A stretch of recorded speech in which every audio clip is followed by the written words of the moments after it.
Johnson Wax program with Fibber McGee and Molly.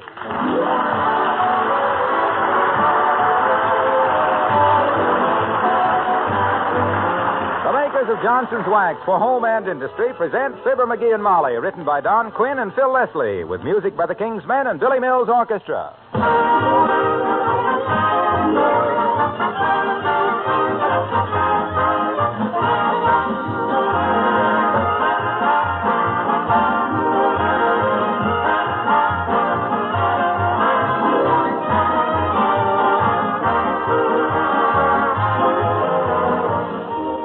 I've just been reading a long letter from a serviceman's wife, and I wish I could read every word of it to you. Those of us who still live in our own homes with our own furniture can't possibly realize the discomforts and extra work many of these service wives have to put up with. This lady writes that the first thing she and her husband do to make an unattractive furnished apartment clean and livable is to give everything a good shining coat of Johnson's Wax. Here are her own words. When I was back home, I never appreciated the expression, her house just shines, because all my friends' houses shone. Now I know that until my own things come out of storage, the Johnson's Wax shine on the furniture is my biggest link with the quality and cleanliness I hope for someday. It adds dollars to the appearance of any atrocity it meets, and a fairly presentable piece will respond in a way to make any girl sing.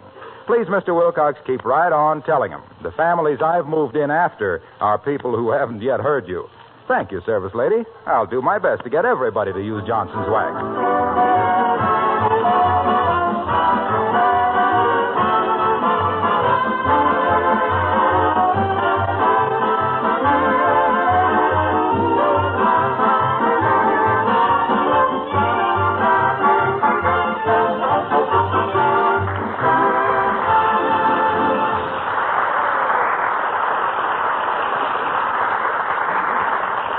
A barber is usually a bald-headed man who sells hair tonic. His customers are usually men who like their hair and the conversation cut short around the ears. Like the man in the chair right now, a Mr. McGee, of Fibber McGee and Molly.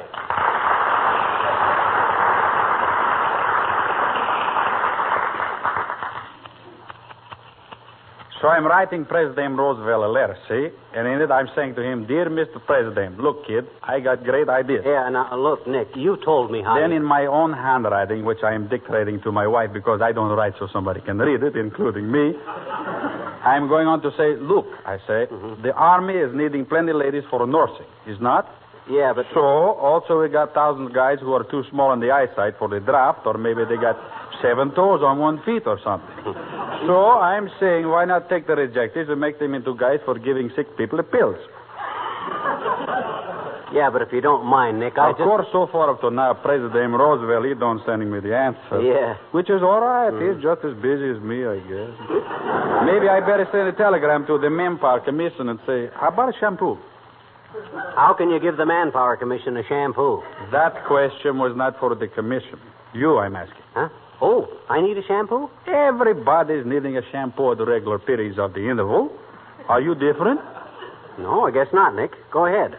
Only after you shampoo it, put some dressing on it quick, because I got a natural part in my hair that runs from one ear across my head to the other ear. See, it looks kind of funny until it's plastered down. Yeah, smart my hair.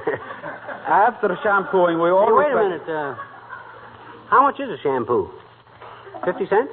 75. What? 6 bits just to wash a guy's hair? Those are the ceiling prices, kiddo. That we got posted on the wall because nobody can reach the ceiling to put them up. Why, that's enough. Why, that's a dirty jip. 75 cents to whip up a lather on a guy's skull and rinse it off again. Why, you scissor bill. You high-handed, low-minded brush bandit. I got a good notion to report you to the OPA. Now, wait a minute, Mr. McGee. Let's not lose our temperature just because I won't wait a minute. Here's the 4 bits for my haircut, and you can take your shampoo and... The haircut was 75 cents, too. What? Another 6 bits for cutting off not enough hair to make a toupee for a tadpole? You got a lot of nerve. I'll wash my hair myself. Let me out of this chair. Why, George, any time you get me into this nest of thieves again, you'll have to threaten me more than with a razor. Well, just put the 75 cents on the counter then, kid. Okay, Mr. McDonald, you're next. Step in the chair. 6 bits for a shampoo. That's the dirtiest way to get clean I ever heard of. So long, Dillinger. bits for a shampoo. Why, I'd shampoo the dome of St. Paul's Cathedral for 6 bits. Compared with that guy, Jesse James was just a scared kid with a dry water pistol. I'll get his life.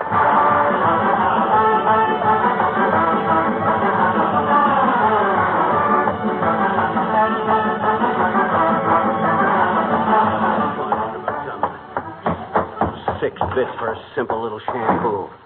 My gosh, I used to get my car washed for 80 cents. You must think I'm some kind of a yokel to sit still for a kind of a deal All right, dearie, all right. Relax. You're home now, safe with Mother. Hey, Molly, you know what that Nick the barber tried to do? That ham-handed scout gardener tried He tried to charge you 75 cents for a shampoo. Yeah. And you stormed out of the shop and you're going to shampoo it yourself. Yeah, 75 cents for a... Hey, how'd you know? Well, the barber just called up. I lit the hot water heater right away so the water would be hot and you could shampoo your own hair. Oh, so he called up, did he? What did he want? He wants his apron back. Well, he... Huh? Here, let me unpin it for you. Oh, my gosh. There. Boy, oh, boy, oh, boy. No wonder everybody looked at me so funny. Why, you look like a flat-chested Mother Hubbard, dearie. I'll have Beulah drop this bib off at the barber shop on her way home. Now sit down and relax. Gee, boy, am I embarrassed. Wearing that big apron all the way home. You must have really been angry, huh? Angry? One more word out of him and I'd have shoved his barber pole down his noisy old throat. Oh, dear. 6 bits for a shampoo. Why, that's outrageous. I don't think that's so unreasonable. Oh. I always pay $1.50 myself. Though it's worth it not to have to sit there and hear the patriots talk about how much revenue the government is losing by closing the racetracks. Well, my gosh, I Hello, don't... Mrs. McGee. Hello, Mr. McGee. Hello, Alice. Hi, Alice. You've been out in the wind, Mr. McGee? Your face is awfully red. Well, he had a little argument with the barber, Alice. He came home hotter than a depot stove. Well, my gosh, 6 bits for a shampoo at that barber shop. Don't you think that's ridiculous, Alice? 75 cents? Yeah. Oh, it certainly is, Mr. McGee. They can't make any money at those prices. I don't know, Alice, why he doesn't wash his hair when he takes his shower anyway.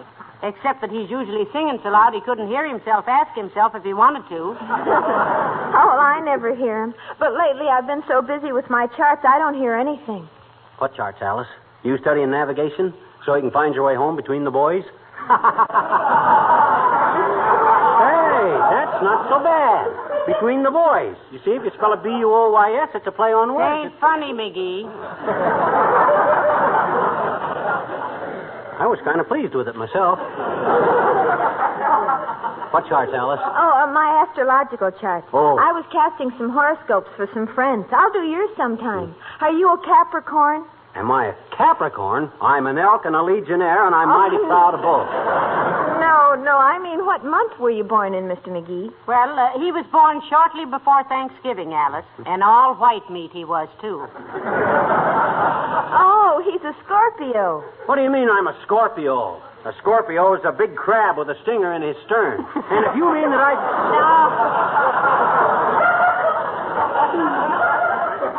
No, McGee. Scorpio is merely the sign under which you were born. I was not born under a sign.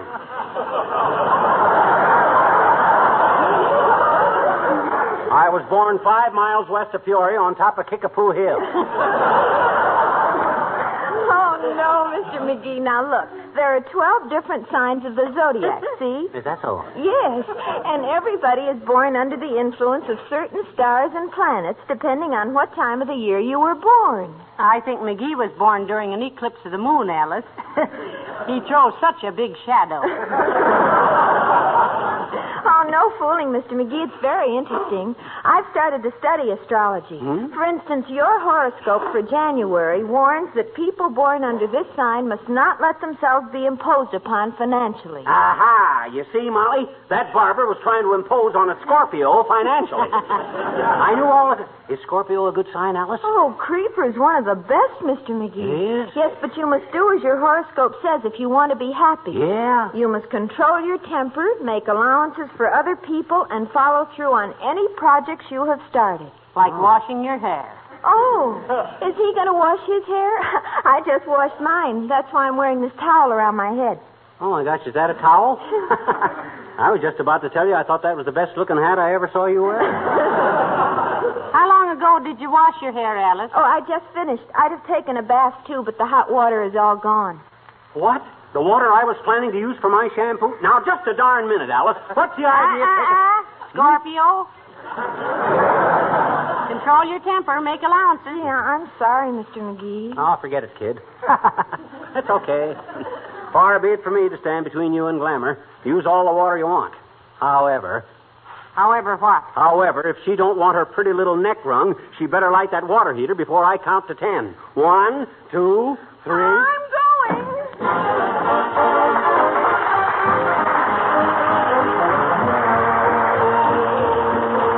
Billy Mills and the orchestra and fascinating rhythm.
Hey, Molly, you think the water's hot enough yet so as I can have a shampoo It for myself? should be, dearie, although Alice used every drop of it, you know. Yeah, just like a woman.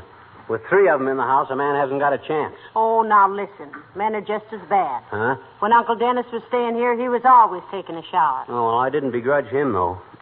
The only way he ever took water was through his skin. Well, my goodness. Oh, your water's probably hot enough now, McGee. Okay, I'll run up and have my shampoo before... Hey, tell Beulah to see that nobody turns off the heater for a while. I'll tell her right now. Oh, Beulah. Beulah. Somebody bawl for Beulah?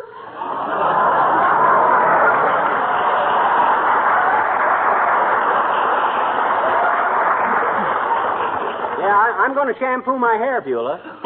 He got a little irked at the barber, Beulah. Thought he was being overcharged, so he's going to do it himself. Yeah, son. But them poor barbers, they sure work hard giving folks a shampoo. They just wax their fingers to the bone. Are you inferring that I have an ossified skull, my good woman? Oh, no. But my cousin, he's a tonsorial artist, and I hear a lot about how hard he works. Well, Mr. McGee doesn't need a tonsorial artist. He had his out in 1928. Tonsorial refers to barbers, Molly. It's from the Greek, tonsolasim arabasorium, meaning the quickest way to a man's scalp is to take a shortcut. Well, for goodness sake. You university man, Mr. McGee. No, he isn't, Beulah, but he has an unusually well-rounded background, though. Yes, and I can see that. You know what that big razorback wanted to charge me for a shampoo, Beulah? 75 cents.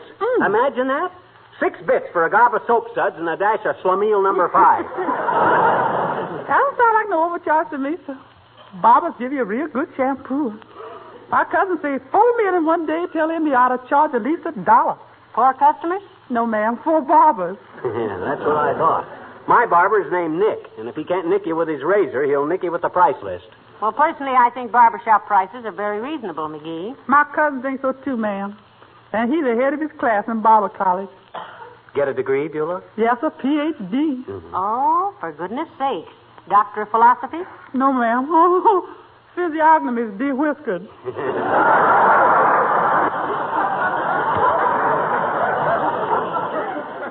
Well, this isn't getting my curly locks beautified. See that nobody turns the heater off for a while, will you, Beulah? You want me to light it for you, sir? Oh, it is lit, Beulah. No, it ain't, ma'am. Excuse me. What do you mean? What? Well, I see the tank was full of hot water a little while ago, folks, so I embraces the opportunity to wrench out some window curtains. Oh. You mean it isn't hot now, Beulah? Right now, sir, it's as cold as a walrus's knees. Well, light the heater again, Beulah, if Mr. McGee still wants the shampoo. You're doggone right I still want a shampoo. Though I don't know why I need any hot water. The number of times I've been in a lather today, I ought to be as pure as a bookstore in Boston. He ought to be as pure as a bookstore.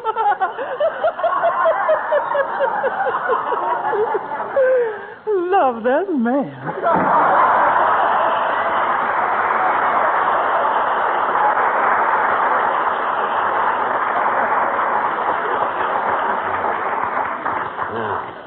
This is a fine state of how do you do. How do you do? Fine. How are all the... Look, now, this is no joking matter, Molly. Gee whiz, a man can't get enough warm water in his own house to steam a monocle. If I ever build another house, I'll build it in Hot Springs, Arkansas. Well, the barber's probably just as perturbed as you are, McGee. He thinks you stole his apron. Well, it takes a thief to catch a thief. I'll tell him when he can get it back. He should live so long. Hand me the phone. Certainly, Scorpio. Here you are, and wear it in good health. Thanks. Hello, operator. Give me Nick's Barber Shop at 14th and... Okay, Mert. How's yourself? Oh, dear. Tis, eh? What's a Mert? Your brother. Dropped 1,500 feet out of a what? Heavenly days, McGee. Was he killed? No, just amused. He's a movie operator. Dropped 1,500 feet out of Gone with the Wind, and nobody even noticed it. What's a Mert? Okay, I'll call later. Mine's busy. Well, the water ought to be hot again half an hour or so, and you can get this shampoo over with, which will make me very happy indeed. Make you happy? My gosh, I never been so exonerated in all my life. Everybody stealing my hot You water. don't mean exonerated, you mean exasperated. Go on. Exasperated is when your time is up. Like when the time limit on a contract has exasperated. Nah, that's expiration. I thought expiration was when a guy put on a pair of fur pants and went looking for the South Pole or something. Are you thinking of exploration? Well, then what does exonerated mean? Exonerated is when you have been found not guilty of something. Well, who's been guilty of snitching all my hot water? Me? No, sir. Everybody else in the house has been the one. Oh, hello, Mr. Wilcox. Hello, Molly. Hiya, pal. What are you scowling at? I'm living in a nest of water pirates, Junior. You'd think this was the Mojave Desert, the way everybody steals water. Well, somebody explained the situation to me. I came in late. Well, he thought 75 cents was too much to pay the barber for a shampoo, Mr. Wilcox, so he came home to do it himself, and every time he gets a tank full of hot water, somebody uses it. Yeah, the way people glom onto it around here, you think it was the dew off the last rose of summer. Hey, look, pal, you're getting very irritable lately. Huh? Last week you were raving and ranting because nobody trusted your hand-picked mushrooms. Now you're sourpussing around because you have to wait for a shampoo. What's the matter with you? Well, gee whiz. McGee, Mr. Wilcox is right. Your temper is getting as ragged as a $2 retread. I can't help it. It's hereditary. If you think I'm nervous and irritable, you should have known my great-great-grandfather. Ooh, was he irritable? Why? Well, he was just impatient. Couldn't wait for letters to be delivered and answered. Couldn't wait for anything. Kept saying, why don't somebody invent the telephone? What's everybody waiting for? What's that guy Bell doing anyway? Why don't he get with it? They say Grandpa was a terror. Well, that bad temper should have smoothed out in 3 generations, pal. What if you do have to wait a few minutes for some hot water? What's 20 minutes or less in a lifetime? Tell him what can happen in 20 minutes or less, Mr. Wilcox. Oh, you don't have to tell me. Why, in 20 minutes or less, pal, a Johnson's glow-coated linoleum dries to a perfect protective finish. Yeah. Restores new life and luster to the faded and worn surface. You gave him that opening, Molly. Whose side are you on, anyway? Say, listen, sweetheart, we're all on the same side. Aren't you happy with our product? Well, no, not too happy. It don't spell anything backwards.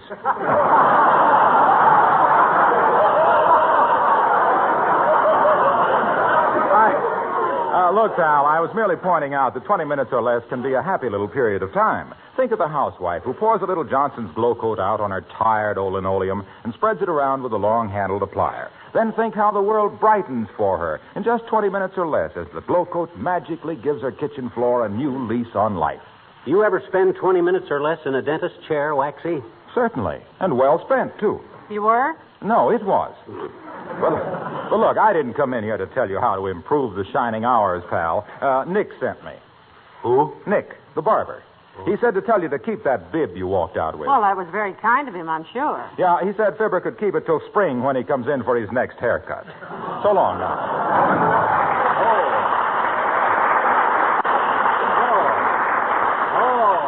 So he said that, did he? If he didn't give the best haircut in town, I'd never darken his hand towels again. Bye, George. Hey, you think the water's hot again, Molly? Well, it should be, dearie. And this time I don't think anybody will cheat you out of it. Well, they better not. The first mug, male or female, that lays a hand on a hot water faucet in this joint is going to get the... Come in.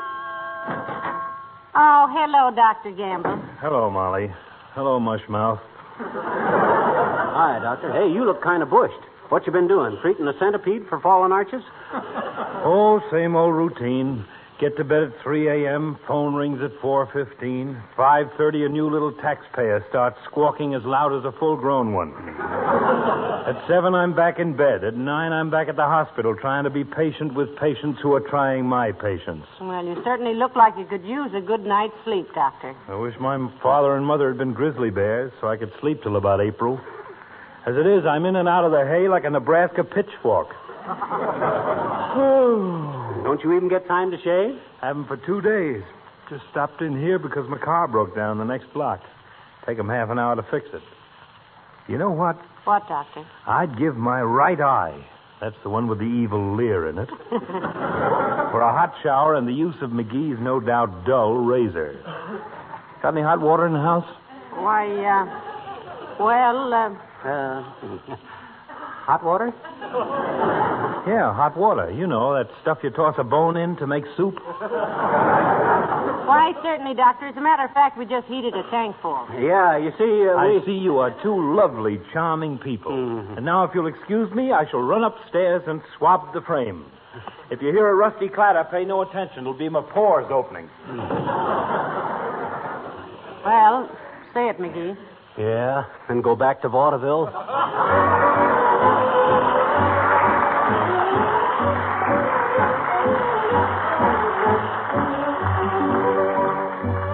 Here are the King's Men with the Whistler's Song. Whistle all the day, you will find the sun is shining while you whistle your blues away. Like a symphony of the birds and the bees and the sigh of the trees in the morning. Whistle all day long, the clouds on high will say goodbye and lazily roll along. Whistle loud and clear, all the world will be bright if you start the day right in the morning. See the sunbeams dancing round so happy and gay. Hear them saying, isn't this a wonderful day? Whistle your blues and whistle your cares and whistle your troubles away. You will be in style if you pucker up your lips and keep a whistling all the while. Like a whippoorwill, at the break of the day you will say, what a wonderful morning. Talking that kiss and then you blow real hard. Everybody tweet. You will get a grin or a cheery smile from everyone you meet. Soldiers, sailors, they all know this system can't be beat. If you want to be popular, pucker your choppers and treat. Whistle all the day, you will find the sun is shining while you whistle your blues away. Like a symphony, you will be bright if you start the day right, like the birds and the bees and the sigh of the breeze at the break of the day. You will say it's a wonderful morning.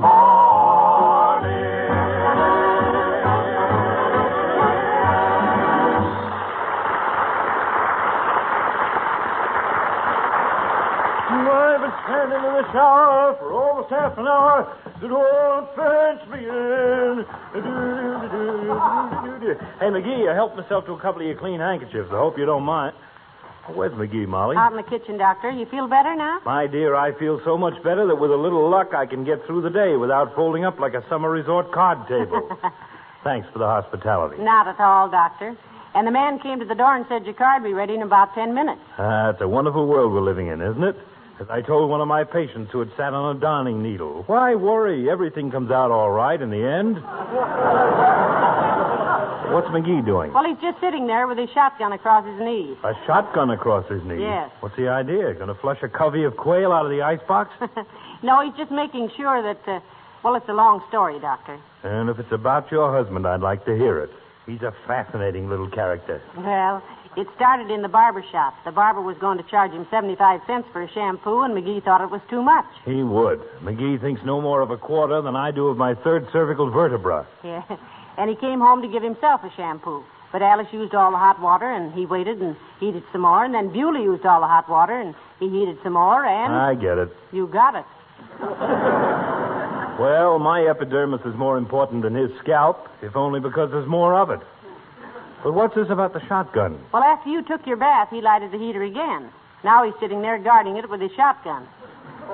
He says anybody who steals this batch of hot water is going to be so full of lead, you could use them to write a letter to your Aunt Minnie. Well, I haven't got an Aunt Minnie, but my sister Gertrude would be happy to get a postcard. Tell McGee I'm very sorry that... No, I'll tell him myself. Where's the kitchen? Through this door? No, please don't. What's the matter? That's the hall closet. Oh, I see what you mean. Yeah, sure. Will you excuse me while I smoke a hot water pipe of peace with your bitter half? Well, I'll do better than that, Doctor. I'll come with you. Right this way.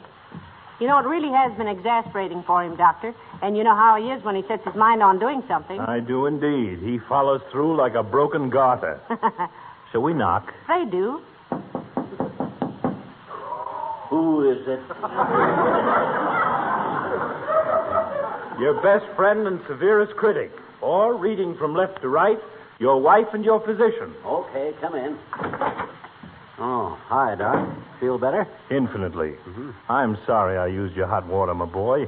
In extenuation, I can only plead my ignorance of the situation. I told him how many times you'd lost the hot water, dearie. No, that's okay, Doc. But believe me, I'm making sure of this tank full. Anybody lays a hand on this water is going to wind up as full of holes as a German treaty. Is your car fixed yet? Well, it will be any minute. I just dropped back here to say goodbye and thank you for a delightful dunk. Well, I'll go out with you and see you get started all right, Doc. I don't think anybody will swipe this water now. I've warned them enough. McGee, now, please be careful with that gun. Okay. I'll just set it down here in the corner. Oh, 70 days, McGee. Look what you did. What a neat third act curtain, my boy. Oh. You blew a hole right through the hot water tank.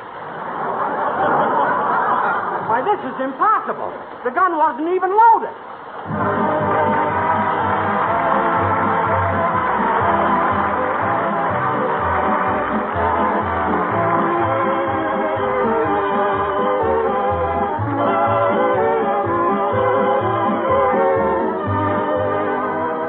Maybe I should read you another short paragraph from the service wife's letter I mentioned earlier. Wherever I go, she writes, I'm just one of your lieutenants. Long before we get all the hooks where we want them or all the woodwork cleaned, we have the kitchen and bathroom floors washed and glow-coated. And honestly, the saddest of cracked linoleum can look at least some better with glow coat. Yes, it can, as many of you other ladies have discovered. But the tragedy of it all is that same linoleum would still be looking very much like new if it had been protected with glow coat from the beginning. The gradual destruction and ruin of linoleum surfaces caused by continual scrubbing and neglect is tragic and so unnecessary. Johnson's self-polishing glow coat actually saves work. It needs no rubbing or buffing, makes cleaning so easy, and its regular use makes linoleum last 6 to 10 times longer, besides making it more beautiful.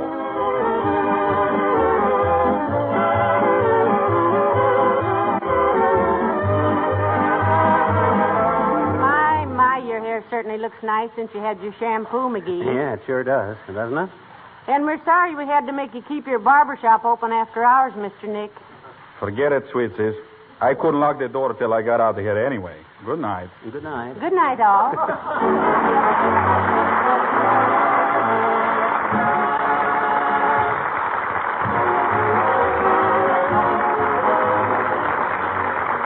Harlow Wilcox, speaking for the makers of Johnson Wax Finishes for Home and Industry, inviting you all to be with us again next Tuesday night. Good night. This is the National Broadcasting Company.